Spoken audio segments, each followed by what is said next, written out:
नमस्कार दोस्तों, मैं बीना किचन से बोल रही हूँ। आप सभी लोगों को हमारे चैनल में हार्दिक स्वागत है।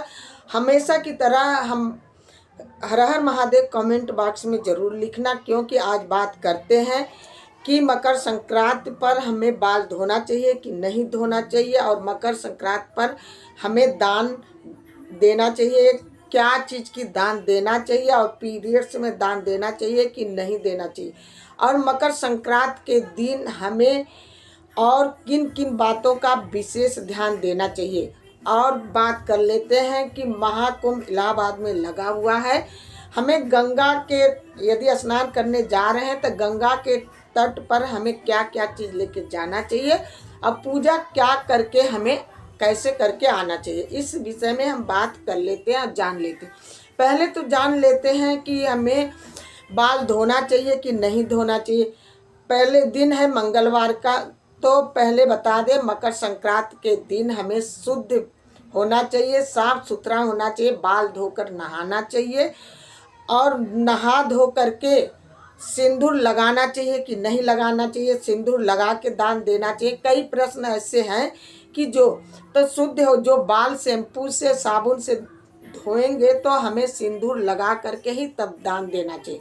हम बाल नहीं धोए हैं तो हम दान दे सकते हैं, क्योंकि हमारे मांग में सिंदूर है तो हम अपना दान दे सकते हैं। लेकिन बाल धो लिए तो पहले सिंदूर लगा करके ही तभी दान देना चाहिए।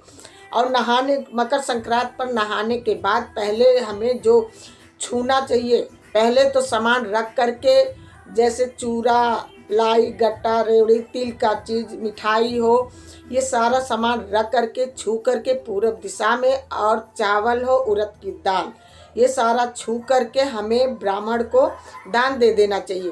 पहले नहाने से पहले यदि आपके घर में सब लोग हैं, देने वाले हैं, तो आप बेफिक्र होकर नहा करके आप उनसे मदद ले करके छू करके तब आप अपना कुछ कार्य अलग करें, कुछ कार्य फिर करें। यदि आप अकेले हैं तो पहले सामान रख लें छूने वाला, नहा धो करके। कहा जाता है कि नहा करके जो ही दान पहले छुओगे वो चीज़ वस्तु की दान देनी पड़ती है, तो इसलिए आप पहले से ही सजा करके तैयारी करके रख के तभी दान नहा धो करके दान देना चाहिए। और ये भी बात बहने पूछी है क्या कि हमें पीरियड्स हुआ क्या दान देना चाहिए। हाँ, नहा धो करके आप दान दे सकते हैं, लेकिन पूजा पाठ नहीं कर सकती हैं, इस बात का ध्यान देना। 7 दिन के बाद साफ सुथरा होने के बाद ही तभी पूजा किया जाता है, इससे पहले पूजा नहीं करनी चाहिए, 1 हफ्ते के बाद ही पूजा करना चाहिए। और हमें दान किस चीज़ का देना चाहिए, दान अपने शक्ति के हिसाब से, अपने बजट के हिसाब से दान देना चाहिए।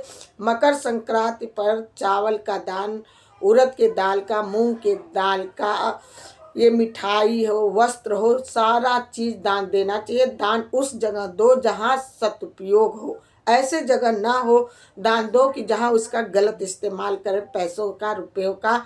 तो आप इस चीज़ का विशेष ध्यान देना। मकर संक्रांति के दिन जैसे प्रश्न आया था क्या करना चाहिए क्या नहीं। मकर संक्रांति के दिन नहाने से पहले यदि गंगा सरोवर में नहा लिए तो अति उत्तम है। गंगा में नहाने के बाद कोई लोटे से जल सूर्य भगवान को चढ़ाता, कोई हाथ से ही चिरुआ से ही चढ़ा देता अपने पितरों के सूर्य देवता को।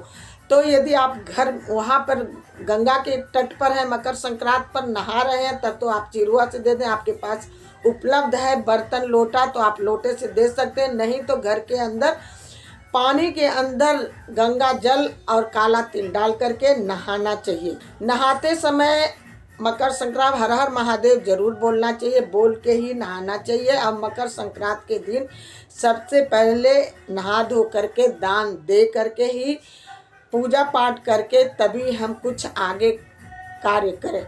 मकर संक्रांति के दिन खिचड़ी जरूर खाना चाहिए। खिचड़ी का विशेष महत्व, खिचड़ी खाना भी चाहिए, खिचड़ी का भोग लगाना चाहिए। खिचड़ी दूध और दही और चूड़ा का भोग जरूर लगाना चाहिए, खाना भी चाहिए। दही, घी, खिचड़ी ये सब विशेष करके अपने घर बनाना चाहिए। कितना भी गैस पर बनाते हो, लेकिन उस दिन चूल्हे के ऊपर अपने रसोई घर में जरूर खिचड़ी बनानी चाहिए। यदि आप माघ के महीना में कुंभ नहाने जा रहे हो तो अपने साथ क्या ले जाना चाहिए। कुछ ना ले जाओ तो धूप बत्ती, दीपक और पान सुपारी ये जरूर लेके जाना, गंगा जी को टिक देना। एक छोटी सी थैली दूध का जरूर ले जाना, गंगा जी को चढ़ा देना, क्योंकि ये वहाँ पर तो इतनी भीड़ होगी कि वहाँ आप दूर है बहुत मार्केट, तो आप अपने साथ ही लेकर जाइए। ये सब चीज़ें ले जा करके वहाँ गंगा जी को सिंदूर से टीक करके उनसे विनती करके नहा धो करके तभी आना। ये खिचड़ी के दिन हमारे तरफ तो खिचड़ी, यूपी के साइड में खिचड़ी बोला जाता है। आपके यहाँ जो बोला जाता है, अलग अलग राज्यों में अलग अलग नाम से